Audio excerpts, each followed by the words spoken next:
देखिए, आज की इस वीडियो में हम कई सारी इंपॉर्टेंट बातों को और पॉइंट को कवर करने वाले हैं, जिसमें हम थोड़ी-सी बात मार्केट को लेकर भी करेंगे, क्योंकि बराबर मैं देख रहा हूँ कि कुछ न कुछ खुशखबरी मार्केट के अंदर आ ही रही है, कुछ न कुछ नए अपडेट आ रहे हैं। लेकिन साला ये मार्केट है कि कुछ अलग रिएक्ट करके दिखला ही नहीं रहा है।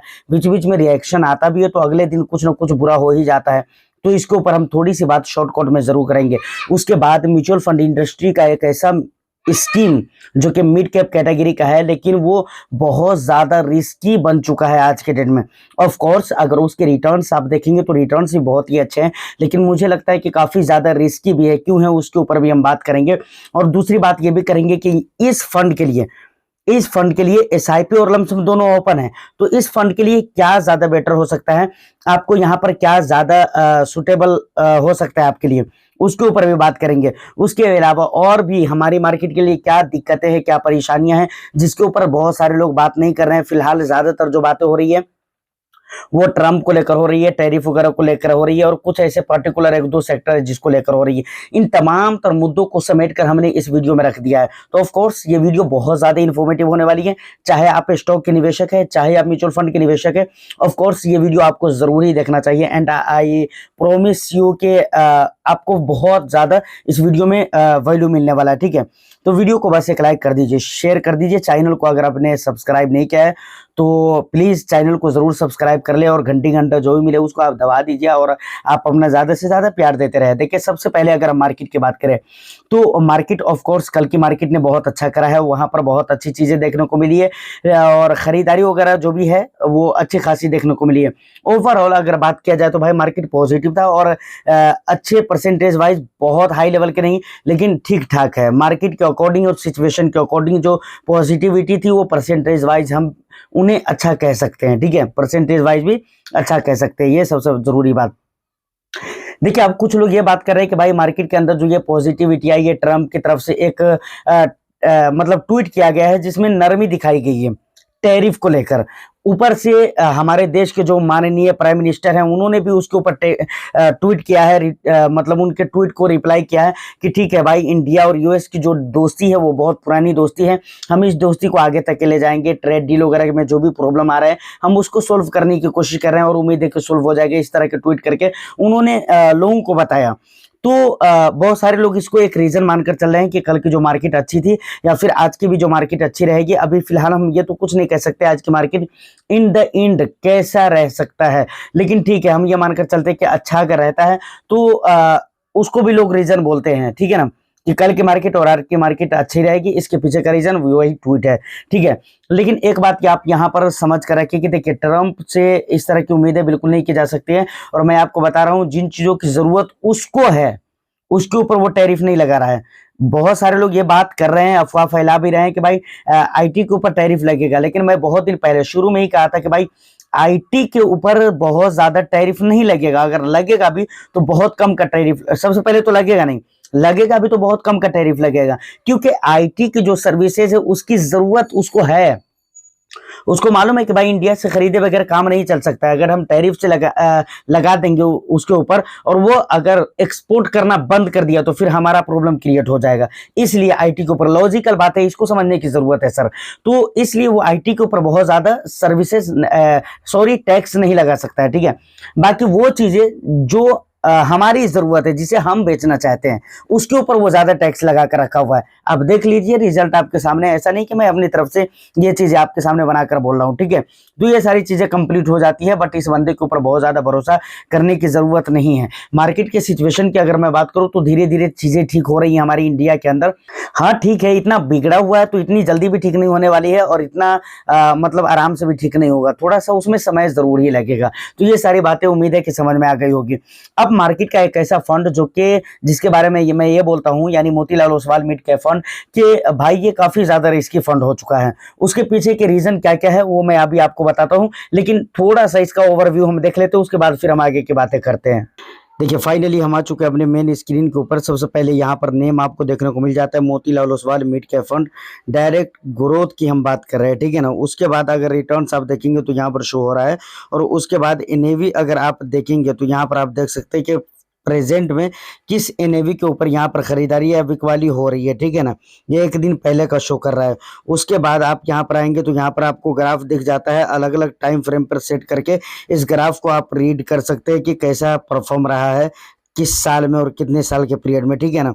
उसके बाद यहाँ पर आप देखेंगे Motilal Oswal mid cap fund overview. यहाँ पर कुछ मेन जो इंपोर्टेंट चीजें होती है किसी भी फंड के लिए वो जानकारी यहाँ पर आपको देखने को मिल रही है। यहाँ पर एक्सपेंस अभी 0.69% का देखने को मिल जाता है, एग्जिट लोड 1% का देखने को मिल जाता है। फंड साइज की अगर बात करें तो 34,780 करोड़ का देखने को मिल जाता है। कोई भी लॉक इन पीरियड नहीं है। अगर इस फंड के एज की अगर बात की जाए तो 11 साल 7 महीने कंप्लीट हो चुके हैं इस फंड के, ठीक है ना।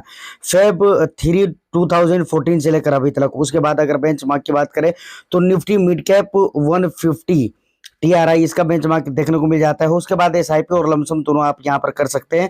अच्छी बात यह है कि आप लमसम अगर करना है इस फंड में आपको तो भाई सिर्फ ओनली 1,000 रुपये से आप लमसम कर सकते हैं। मतलब 1,000, 1,100, 1,200, 1,400, मतलब 1,000 से 2-4 रुपये अभी ज़्यादा करके अगर आप लमसम करना चाहे तो कर सकते हैं, ठीक है ना। वो यहाँ पर टैक्स वगैरह के बारे में डिटेल्स दिया गया है जो आमतौर पर कैपिटल मार्केट के अंदर लगते हैं, वही चीज़ें यहाँ पर भी देखने को आपको मिलने वाली है। उसके बाद देखिए बहुत इंटरेस्टिंग डेटा यहाँ पर ट्रेलिंग रिटर्न्स दिखलाया जा रहा है, जो कि आप देख सकते हैं। यहाँ पर 3 रिटर्न्स दिए गए हैं, ठीक है ना। यहाँ पर दिया गया है पीरियड, यहाँ पर इस फंड का रिटर्न्स दिया गया है और यहाँ पर कैटेगरी एवरेज के जो रिटर्न्स है वो दिए गए हैं। पिछले 3 महीने में अगर देखेंगे तो लगभग 4% का रिटर्न्स आप इसे मान सकते हो, ठीक है ना। पिछले 3 महीने में भी पिछले 1 मंथ में, पिछले 3 मंथ में देखेंगे तो 0.25% का रिटर्न्स यहाँ पर दिया है और पिछले 6 महीने में 17% का रिटर्न्स दिया है। जबकि पिछले 6 महीने में मार्केट का सिचुएशन क्या रहा है वो आपकी नजरों के सामने है और इसका रीजन है। और पिछले 1 ईयर का अगर रिटर्न्स देखेंगे तो यहाँ पर सिर्फ 1%, लगभग 1.5% का आप रिटर्न्स यहाँ पर मान सकते हैं। 1.38 है तो आप 1.5% लगभग मान सकते हैं, जबकि है नहीं, ठीक है ना। उसके बाद पिछले 2 ईयर्स का रिटर्न्स का एक लंबा डेटा यहाँ पर आपको देखने को मिल जाता है। सबसे पहले अगर 2 ईयर्स का देखेंगे तो 28% का रिटर्न है, 3 ईयर्स में 27% का, 4 ईयर्स में अगर देखें तो 28% का, उसके बाद 5 ईयर्स में 35% का, 7 ईयर्स में 23% का और पिछले 10 ईयर्स में 19% का, 19.5% का रिटर्न्स दिया है। तो अमेजिंग, बहुत इंटरेस्टिंग। यहाँ पर अगर आप रिटर्न्स देखते हैं तो रिटर्न्स के डेटा के अकॉर्डिंग ये फंड काफी ही अच्छा लगता है, ठीक है ना। और उसके बाद यहाँ पर एसेट एलोकेशन देखना चाहे तो यहाँ पर आप देख सकते हैं इक्विटी के अंदर 97.39% पैसे निवेश किए जा रहे हैं, डेट के अंदर 0 है। उसके बाद दूसरी जगहों पे अगर बात करें तो यहाँ पर 2.61% पैसे निवेश किया जा रहा है। उसके बाद कुछ टॉप होल्डिंग्स है जो कि आप देख सकते हैं, डिक्सन टेक्नोलॉजीज है, उसके बाद कोफोर्ज लिमिटेड है, टेरेंट लिमिटेड है और इटर्नल लिमिटेड, ठीक है। ये कुछ टॉप होल्डिंग्स है जिसे आप रीड कर सकते हो। अगर पूरा होल्डिंग्स अगर आप एनालिसिस करना चाहे डिटेल्स में तो यहाँ डिटेल पोर्टफोलियो एनालिसिस पे क्लिक करेंगे तो इस तरह का इंटरफेस आपके सामने आ जाएगा, जहां पर और भी बहुत सारी चीजों को आप रीड कर सकते हैं, देख सकते हैं यहाँ पर, ठीक है। यहाँ पर बहुत सारी चीजें दी गई हैं, तो ये सारी चीजें हैं जिसे आप रीड कर सकते हो। खैर इसकी जरूरत फिलहाल हमें नहीं है। उसके बाद यहाँ पर की रिटर्न्स एंड रिस्क रेशियोज, इस पे हम क्लिक करते हैं तो यहाँ पर आप देखेंगे कि भाई यहाँ पर अल्फा के अलावा शार्प को देख ले, बीटा रेशियो को देख ले, स्टैंडर्ड डिवीजन को देख ले, जहां पर भी आप देखेंगे तो यहाँ पर काफी ज्यादा वोलेटाइल नजर आता है, ये फंड काफी ज्यादा रिस्की नजर आता है। और दूसरे वेबसाइट पे अगर आप चेक करेंगे इन चीजों को तो शार्प भी आपको अच्छा दिखेगा, बीटा भी अच्छा दिखेगा, लेकिन स्टैंडर्ड डिवीजन की अगर बात है तो ये हर जगह ज्यादा दिखता है इस फंड का। और इसीलिए मैं कहता हूं कि भाई ये मिड कैप कैटेगरी में बहुत अच्छा रिटर्न्स देने वाला और बहुत ज्यादा रिस्क लेने वाला फंड बन चुका है, ठीक है ना। स्टैंडर्ड डिवीजन ये बताता है कि भाई कोई भी फंड कितना ज्यादा वोलेटाइल है।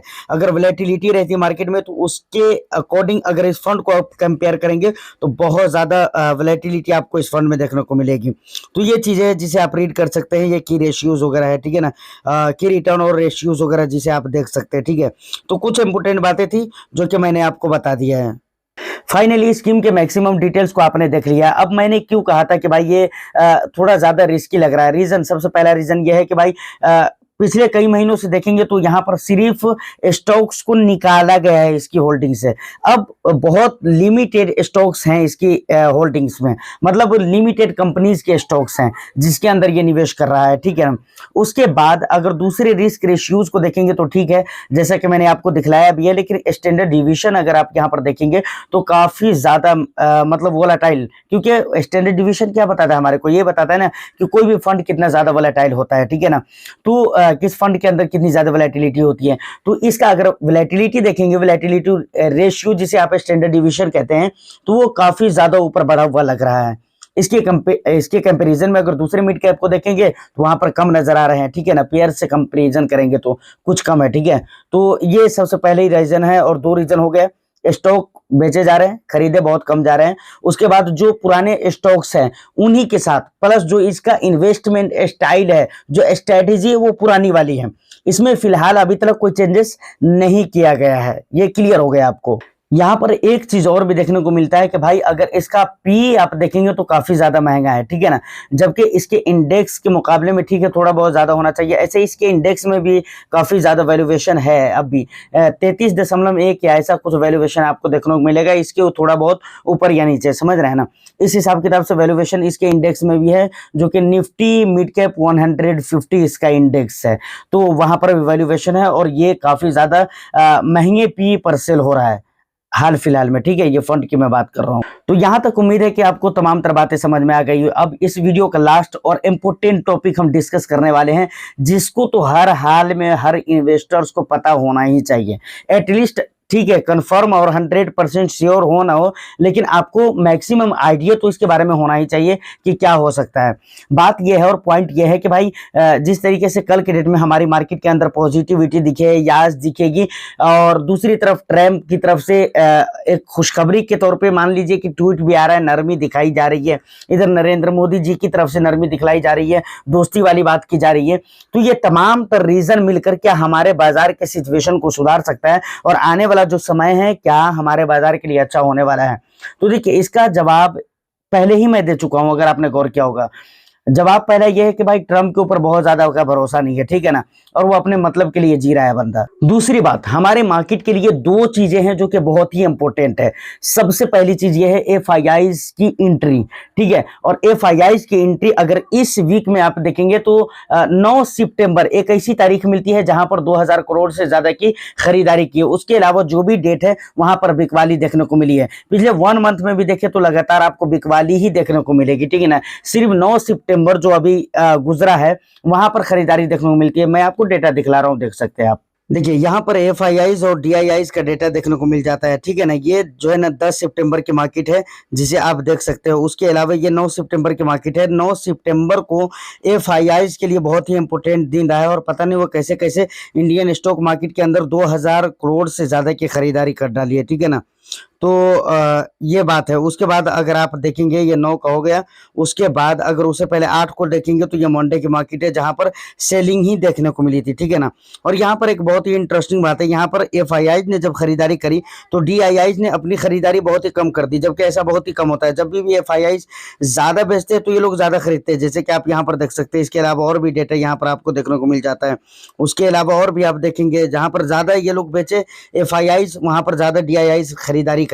और जहां पर ये बहुत इंटरेस्टिंग बात है कि यहाँ पर कौन दिन की मार्केट है, ये 9 सितंबर की मार्केट में देखें तो उल्टा हुआ है, ठीक है ना, कि डीआईआईज ने भी खरीदारी ही की है, बिकवाली तो की नहीं है, लेकिन बहुत ही ओनली 83 करोड़ की खरीदारी की है, ठीक है। जबकि ये बहुत कम खरीदारी है। एफआईआईज की खरीदारी लगातार पिछले कई महीनों से बहुत मजबूती के साथ हो रही है इंडियन स्टॉक मार्केट के अंदर है। तो एफआईआईज की एंट्री बहुत ही ज्यादा इंपॉर्टेंट है। अब एफआईआईज की एंट्री कब होगी, तो इसके लिए मार्केट के हालात सही होने बहुत जरूरी है। देश की इकोनॉमी, जीडीपी इसका सही होना बहुत ही जरूरी है, क्योंकि उसको पता है कि भाई जो देश पहले से ही बदहाली में जी रहा है या बुरा हाल है, तो वहां पर हम अपने पैसे को लगाकर क्या करेंगे। दूसरा एक और भी बहुत बड़ा मुद्दा है जिसके ऊपर बहुत ज्यादा बातें नहीं हो रही है आजकल जो ज्यादातर बातें हो रही है वो ट्रम्प की टैरिफ को लेकर, उसके अलावा और भी दूसरी चीजों को लेकर बातें हो रही है, बट उन चीजों के ऊपर बात नहीं हो रही है। और वो क्या है आपको पता है, डॉलर इंडेक्स, ठीक है। डॉलर को अगर आप देखेंगे तो रुपये के मुकाबले में काफी ज्यादा बढ़ता हुआ नजर आ रहा है। 88.22 है, ठीक है, 88.22 है। आप ये कह सकते हो, मतलब अगर आपको $1 का पेमेंट करना है तो वहां पर इंडियन रुपीज आपको 88 रुपये 22 पैसे देने पड़ेंगे, तब जाकर आपके $1 के पेमेंट कंप्लीट हो पाएंगे। और ये एफआईआईज के निवेश के हिसाब से देखें तो ये सही नहीं है। इसलिए सही नहीं है क्योंकि आप सोचे कि मार्केट के अंदर बुराई वैसे भी चल रही है, इंडियन स्टॉक मार्केट की हालत बहुत अच्छी नहीं है, प्लस उसके जो रिटर्न्स मिलेंगे जब उसे वो डॉलर में कन्वर्ट करेगा तो काफी कम हो जाएगा, काफी कम हो जाएगा। तो ये सारे कुल रीजन है जिसकी वजह से एफआईआईस की एंट्री अभी तो ऐसा पता नहीं लग रहा है और रीजन समझ में नहीं आ रहा है जिसकी वजह से मैं ये कह सकूं कि भाई एफआईआईस की एंट्री होगी। तो ये एफआईआईस के एंगल से, एफआईआईस के निवेश के एंगल से देखें तो डॉलर का बढ़ना रुपये के मुकाबले में ये ज्यादा खतरनाक है। और दूसरी बात, हमारे जो देश है इसके लिए तो खतरनाक है ही है, क्योंकि हम भी काफी चीजें हैं जो बाहर से इंपोर्ट करते हैं, ठीक है ना। हम यहाँ से एक्सपोर्ट करते हैं लेकिन बाहर से हम इंपोर्ट करते हैं, मतलब बाहर से चीजें हमारे देश के अंदर आती है, उसको हम बोलते हैं इंपोर्ट करना, और हमारे देश से बाहर की तरफ जाती है उसको बोलते हैं एक्सपोर्ट करना। तो हम बाहर से बहुत सारी चीजें इंपोर्ट करते हैं अपने देश के अंदर, तो वहां पर जो पेमेंट हमारे को करना पड़ता है ना, वो डॉलर के अंदर करना पड़ता है, डॉलर में करना पड़ता है। तो इससे हमारा नुकसान ये होता है कि भाई उसे अगर 1,000 रुपया देना है और 1,000 डॉलर का पेमेंट करना है, तो सोच लीजिए आप कितने का पेमेंट करना पड़ेगा। तो ये बहुत मुश्किल चीज है और इस चीज को सही होना बहुत ही जरूरी है और इस पे थोड़ा ध्यान देने की जरूरत है। तो फाइनली यहाँ तक जो भी इंपॉर्टेंट बातें थी वो मैंने आपको बता दिया। मोतीलाल ओसवाल और हमारी दूसरी बातों के बारे में आपका क्या ख्याल है, आप कमेंट सेक्शन में बता सकते हैं। वीडियो को एक लाइक जरूर कर दीजिए अगर कंटेंट अच्छा लगा है तो, ठीक है ना, और लाइक कर दीजिए, शेयर कर दीजिए। चैनल को अगर अभी तक आपने सब्सक्राइब नहीं किया है तो चैनल को भी जरूर सब्सक्राइब कर ले। मैं फिर मिलता हूँ किसी नेक्स्ट एंड इंटरेस्टिंग वीडियो में, जब तक के लिए all the best. Thank you for watching.